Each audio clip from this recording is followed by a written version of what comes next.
أعوذ بالله من الشيطان الرجيم بسم الله الرحمن الرحيم السلام عليكم ورحمة الله وبركاته الحمد لله بنعمته تتم الصالحات لا حول ولا قوة إلا بالله لا حول ولا قوة إلا بالله۔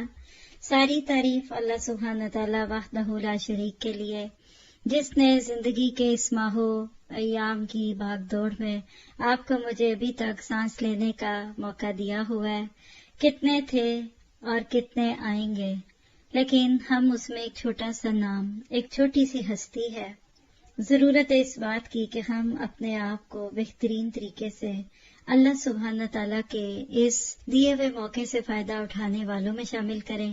آئیے شروع کرتے ہیں۔ آج کا ہمارا بہت ہی خوبصورت موضوع ہے وَإِبْرَاهِيمَ الَّذِي وَفَّى۔ نحمدہ وَنُصَلِّي عَلَى رَسُولِهِ الْكَرِيمِ أَمَّا بَعْدُ فَأَعُوذُ بِاللَّهِ مِنَ الشَّيْطَانِ الرَّجِيمِ رَبِّ اشْرَحْ لِي صَدْرِي وَيَسِّرْ لِي أَمْرِي وَاحْلُلْ عُقْدَةً مِّن لِّسَانِي يَفْقَهُوا قَوْلِي رَبِّ يَسِّرْ وَلَا تُعَسِّرْ وَتَمِّمْ بِالْخَيْرِ وَإِبْرَاهِيمَ الَّذِي وَفَّى أَلَّا تَزِرُ وَازِرَةٌ وِزْرَ أُخْرَى وَلَيْسَ لِلْإِنسَانِ إِلَّا مَا سَعَى وَأَنَّ سَعْيَهُ سَوْفَ يُرَى ثُمَّ يُجْزَاهُ الْجَزَاءَ الْأَوْفَى۔ سورۃ نجم کی آیت نمبر 37 سے 41، 37 سے 41 ابراہیم علیہ السلام کے بارے میں وہ خوبصورت پیغام ہے رب کا کہ دنیا کا ہر ٹائٹل اس پہ قربان کر دیا جائے۔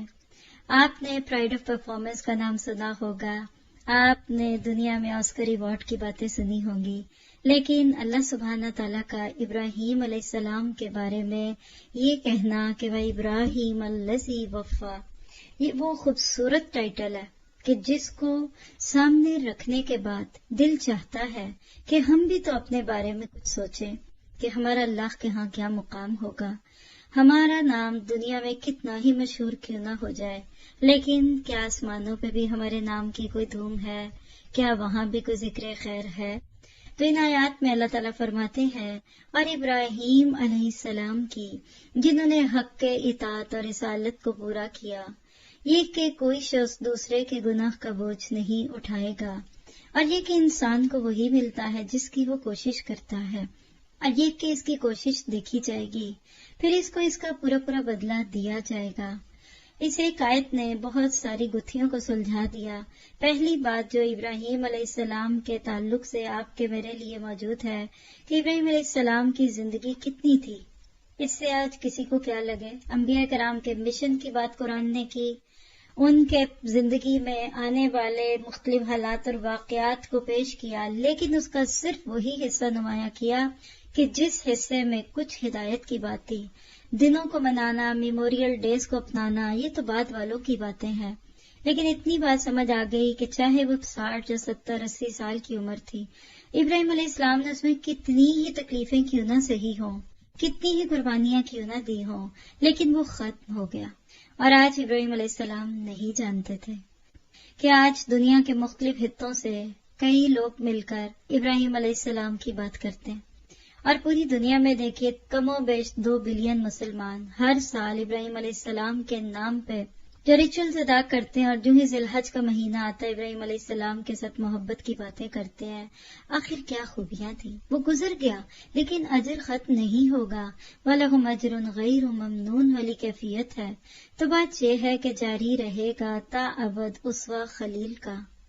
ابراہیم علیہ السلام عظیم المرتبت پیغمبر تھے، کیا ان کی باتیں کی جائیں؟ سب سے پہلے عباد اللہ کے درجے پہ فائز ہوتے ہیں، خود اللہ کا بندہ بننا، یہ سب سے پہلا بنیادی تقاضا ہے جو اللہ کسی بھی انسان سے چاہتے ہیں۔ آدم علیہ السلام سے لے کر قیامت تک آنے والے لوگوں کے لیے سب سے پہلا گول، the least minimum مطالبہ رب کا کیا ہے؟ ایاک نعبد و ایاک نستعین۔ ابراہیم علیہ السلام ایسے عبد بنے کہ اندھیروں میں آنکھ کھولنے کے باوجود آزر نام کے باپ، جو کہ اپنے دور میں نمرود کے دربار میں ایک بہت اعلیٰ حیثیت رکھنے والا ایک وزیر تھا، اور آج کے دور میں ایک سپر پاور کے وزیر ہونے کے ناطے سے جو لگژریس لائف ہو سکتی تھی اور جو پروٹوکول اور جو مجبوریاں اور حالات تھیں وہ سب ابراہیم علیہ السلام کی بھی تھی. لیکن دنیا میں تو دیکھا گیا کہ دولت اور مال اور مرتبہ، حب جار حب مال انسان کے حق میں بڑھتے ہوئے قدم روک لیتی ہے، لیکن ابراہیم علیہ السلام کے ساتھ ایسا نہیں ہوا. آپ عبد بنے ہی رہے. ہر بچہ دنیا میں آتا ہے نور فطرت ساتھ لے کر آتا ہے. اللہ کے نبی کی حدیث آپ سب کئی بار سن چکے ہوں گے کہ بعد میں پھر ماں باپ اس کو کیا بنا دیں، یہ ماں باپ کی بات ہے. لیکن ابراہیم علیہ السلام ایک اندھیروں کے گھر میں پیدا کیے گئے.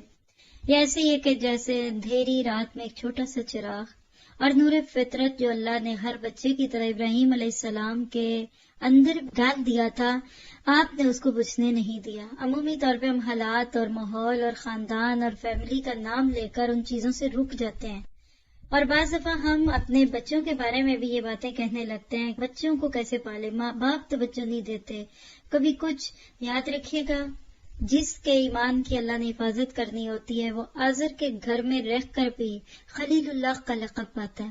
تو ابراہیم علیہ السلام نے اپنے بچپن کو مسخ نہیں ہونے دیا اور اپنے آپ کو کبھی باپ کے سامنے پیش کیا، کبھی برادری کے سامنے پیش کیا، جو خاندان کے سامنے پیش کیا، جو آج کے سیشن سے پہلے کی چیزوں میں ہم الحمدللہ کسی حد تک دیکھ چکے ہیں. لیکن بات یہ ہے کہ جتنا زیادہ بندہ عبد بنتا ہے اتنے اس کے خلیل اللہ یا اس سے قریب کے کسی درجے پہ جانے کے امکانات ہوتے ہیں. آپ کے میرے لیے اس میں عمل کیا ہے؟ مجھے یقین ہے کہ آپ سننے والے مختلف فیلڈ آف لائف میں سے ہیں. اگر آپ ایک اپنی زندگی کے ابھی ابتدائی دور کی ایک ینگ ٹین ایجر ہیں تو آپ کو عبد بننا ہے. اللہ کا بندہ بنے بغیر آپ اور میں سب کچھ ہو سکتا ہے لیکن کامیاب نہیں ہو سکتے. اور جب یہ بندہ کام کر لیتا ہے تو پھر دوسرا تقاضا جو اللہ نے آج امت مسلمہ کو بھی دیا ہے وَكَذَلِكَ جَعَلْنَاكُمْ أُمَّةً وَسَطًا، اور وہ کیا ہے کہ اب دوسروں کو رب سے جوڑو. یہ ایک طویل موضوع ہے، اس پہ ہمارے الحمدللہ پورے سیشنز بھی موجود ہیں، لیکن اس وقت صرف آپ کو میں ابراہیم کا تعارف دینا چاہتی ہوں علیہ السلام. کیوں ابراہیم الذی وفا کی پکار ہے قرآن میں؟ دنیا کی سب سے زیادہ پڑھی جانے والی کتاب، دنیا کا یہ سب سے موسٹ آتھینٹک کتاب. دنیا میں لوگ کہتے ہیں کہاں لکھا ہے، کس بک میں ہے، کس ویب سائٹ پہ ہے. تو قرآن جو اتنی خوبصورت کتاب ہے اس میں اللہ نے ابراہیم الذی وفا کی بات کر کے کیا بتا دیا کہ ابراہیم علیہ السلام نے نہ صرف یہ ہے کہ خود کو عبودیت کے درجے پہ رکھا بلکہ انسانیت کی مدد کی. اور آج اگر امت مسلمہ سے اللہ کے نبی صلی اللہ علیہ وسلم کی پیاری اور چہیتی امت سے جو دوسرا تقاضا ہے وہ یہی ہے کہ تم رب کے بنے ہو، اب دوسروں کو بھی رب سے جوڑو اور تم امت وسط بنو، اور تم ہو ہی تم خیر امت اخرجت للناس والی بات. تو ابراہیم علیہ السلام کی پوری زندگی اگر دیکھیں تو وہ انصار اللہ تھے. جب آپ کو سمجھ آ گئی کہ نمرود خدا نہیں ہو سکتا اور خدائی کا دعویٰ کرنے والے سب منہ کی کھاتے ہیں، تو پھر نتیجہ کیا ہوا کہ آپ نے اپنے خاندان اور برادری کے سامنے دعوت حق پیش کی. کفر اور شرک کی باتیں ہیں جو ہم پیچھے دیکھ چکے ہیں، کس طریقے سے ابراہیم علیہ السلام خوبصورت طریقے سے پہلے باپ کے سامنے اللہ کا پیغام رکھتے ہیں تو پھر خاندان اور پھر برادری کے سامنے رکھتے ہیں، اور اس طریقے سے شرک کی وہ ساری بنیادیں ہلا دیتے ہیں اور پھر جس کے نتیجے میں ان کو آگ میں ڈالا جاتا ہے. اور ابراہیم علیہ السلام جب یہ سارے کام کر چکے جس کے اوپر اللہ کو پیار آیا، ابراہیم علیہ السلام نہیں ڈرے، نہیں تبے، نہیں بکے، اور آخر بالآخر لوگوں نے جب دعوت دی کہ ہمارے ساتھ میلے میں چلیے تو ابراہیم علیہ السلام نے اس میں انی سقیم کہہ کر معذرت کر لی. اور پیچھے سے پھر آپ کہہ سکتے ہیں کہ اگر برائی کو ہاتھ سے روک سکو تو روکنے کی ایک سنت بھی پوری کی، اور اس جرم کی پاداش میں لوگوں نے آپ کو آگ میں بھی ڈال دیا اور اس آگ سے وہ نکالے گئے خلیل اللہ بنا کر. وَقُلْنَا يَا نَارُ كُونِي بَرْدًا وَسَلَامًا عَلَىٰ إِبْرَاهِيمَ. تو یہ مراحل ہوتے ہیں، آپ کی میری زندگی میں بھی آ سکتے ہیں. یہ الگ بات ہے کہ ہم اس وقت کتنے تیار ہیں. تو اللہ نے ابراہیم کو خلیل بنایا، اور خلیل کی بہت ساری وضاحتوں میں بس ایک سن لیجئے، خلیل ایک ہی ہوتا ہے. عربی زبان میں محبت کے 10 درجے ہیں، دوستی کے کئی نام ہیں، کہیں ولایت ہے، کہیں حبیب اللہ اور کہیں کچھ اور نام ہے، لیکن خلیل خلت خالی بیسٹ فرینڈ ایک ہوتا ہے بس. تبھی تو اللہ کے نبی نے کہا کہ اگر میں اللہ کو خلیل نہ بناتا تو میں ابوبکر صدیق کو خلیل بنا دیتا. اور آپ خلیل کے لفظ کو اس سے سمجھ لیجئے کہ عربی زبان میں اگر ڈکشنری میں دیکھیں تو خلیل کہتے ہیں اس چیز کو کہ لقمہ نہ نیچے جائے اور نہ اوپر آئے، گلے میں پھنس جائے. کیا پتا چلا؟ خلیل وہ شخص ہوتا ہے جس کے بغیر آپ کا کوئی کام ہوتا ہی نہیں ہے، جس کی موجودگی ہر وقت آپ کے لیے ضروری ہو. اللہ نے ابراہیم علیہ السلام کو کیسے خلیل بنایا، یہ سب باتیں آپ کو مجھے کیا بتاتی ہیں کہ ابراہیم علیہ السلام کی سنت کو پڑھنے کی ضرورت ہے. ہر سال جب بھی ذی الحج آتا ہے اور عید قربان اور حج اور عمرے کے مناسک کی باتیں ہوتی ہیں تو ہم یاد تو رکھتے ہیں، خطبوں میں بھی بات ہوتی ہے اور اسپیشل پروگرام بھی ہوتے ہیں، لیکن پھر اس کے بعد ہم سو جاتے ہیں. آج امت مسلمہ جس دوراہے پہ کھڑی ہے، پوری انسانیت کرونا وائرس کے سبق کے پڑھائے جانے کے بعد ایک نیا سانس لے رہی ہے. ایسے لگ رہا ہے رینوویشن ہو رہی ہے. اللہ تعالیٰ چاہتے ہیں کہ تم اس سال ابراہیم علیہ السلام کی سیرت کو سمجھو اور ان کے مشن کو دیکھو. تو سنت ابراہیمی کیا تھی، آپ کا مشن کیا تھا؟ دین کے اصل وارثوں کے لیے ایک مثال بنا کر اللہ نے ابراہیم علیہ السلام کی زندگی آپ کے میرے سامنے رکھی.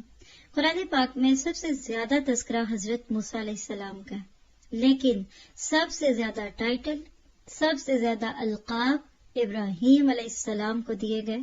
ہم دیکھ چکے ہیں کہ ابراہیم علیہ السلام کا نام 69 ٹائپ قرآن میں، 25 صورتوں میں ان کا نام ہے، 2.5 پارے تقریباً بن جاتے ہیں اگر آپ ساری آیتیں جمع کر لیں. لیکن ابراہیم کون تھے؟ بانی حنیفیت تھے. حنیف ہونے کا بانی بن جانا، اس سے بڑی خوبی کیا ہے؟ لوگوں کو یکسو کرنا، سب سے کٹ کر ایک رب کا بنانا، یہ حضرت ابراہیم علیہ السلام سے کوئی سیکھے. پھر پورے گھرانے کو اللہ کے راستے میں لگانے کی سنتیں قائم کرنے والے خلیل اللہ تھے. خالق حقیقی کے سامنے تسلیم و رضا کے پیکر ابراہیم علیہ السلام تھے کہ وَإِذْ قَالَ لَهُ رَبُّهُ أَسْلِمْ قَالَ أَسْلَمْتُ لِرَبِّ الْعَالَمِينَ. دوسرے لفظوں میں آپ کہہ لیجئے کہ ابراہیم علیہ السلام قُلْ إِنَّ صَلَاتِي وَنُسُكِي وَمَحْيَايَ وَمَمَاتِي لِلَّهِ رَبِّ الْعَالَمِينَ کی منہ بولتی تصویر تھے، چلتے پھرتے تھے. آپ نے اللہ کے راستے کی ہر رکاوٹ کو بڑی خوشی سے راستے سے ہٹا دیا. بالکل آپ نے کبھی ہرڈل ریس دیکھی یا کھیلی ہوگی، راستے میں بہت سی رکاوٹیں لوگ رکھ دیتے ہیں اور آپ ایک ایک رکاوٹ کو دور کرتے ہوئے بھاگتے جاتے ہیں. جو سب سے پہلے منزل پہ پہنچ گیا وہ جیت گیا. ابراہیم علیہ السلام بھی کچھ ایسے ہی تھے. قوم ہو کہ معاشرہ ہو، کفر و ظلم کے اجتماعی نظام کے خلاف تنہا کھڑا ہونا سکھانے والے ابراہیم علیہ السلام تھے. کہیں اللہ ان کے بارے میں الذی وفا کی بات کرتے ہیں، کہیں اللہ تعالیٰ ان کو ایک امت کہتے ہیں، کہیں ان کے اسوے کو بہتری کی طور پہ قبول کرنے کی بات کہتے ہیں، اور کہیں حضرت ابراہیم علیہ السلام کے دین سے بے رغبتی کرنے والوں کو سفیہ نفسہ کہتے ہیں. کہہ لیجئے کہ ہر موقع پہ رشتوں کی قربانی، جذبات کی قربانی، جگہوں کی قربانی دینے والی ہستی کا نام ابراہیم خلیل اللہ ہے. قربانی کا اصل مفہوم سمجھانے والے ابراہیم تھے کہ قرب یقرب تقریب، ہر وہ عمل جو قرب دے دے. ہم ہر سال ایک بکرا قربان کر کے یا اس سے کم و بیش کچھ بھی کر کے اللہ کا قرب پانا چاہتے ہیں. ابراہیم علیہ السلام نے رشتوں کے بکرے بھی ذبح کیے، جذبات کی قربانیاں بھی دیں، اپنی جگہوں کی قربانیاں دیں. اس سے پیچھے ہم دیکھ چکے 4-6 جگہوں پہ ایک سے ایک کر کے ہجرت کرتے گئے اور قربانی کا اصل مفہوم بھی سکھا گئے. اور by choice not by chance. آج ہم کہیں پھنس جائیں تو پھر تو کیا کریں، جان تو چھڑانی تو پڑے گی نا، نہ کیا تو پھر یہ ہوگا. ابراہیم علیہ السلام نے ہر جگہ اپنی چوائس سے رب کو راضی کیا. ابراہیم علیہ السلام کی شان میں قصیدے پڑھنے کے لیے یہ وقت بہت تھوڑا ہے، لیکن میں آج آپ کو اس واقعے پہ لے چلوں گی جو ذی الحج کے دنوں کی جان ہے، اور وہ ہے حضرت ابراہیم علیہ السلام کے پیارے بیٹے جس کو ذبیح اللہ کہا جاتا ہے، ان کی ولادت باسعادت. کیسے اللہ تعالیٰ نے ابراہیم علیہ السلام کو 86 سال کی عمر 86 ایئر کی ایج میں ایک بیٹا عطا کیا. عام انسانوں کی طرح اولاد جیسی خوبصورت نعمت کی خواہش ابراہیم علیہ السلام کے دل میں بھی تھی، لیکن اللہ تعالیٰ نے ابھی تک ان کو اولاد کی نعمت سے ذرا الگ رکھا تھا.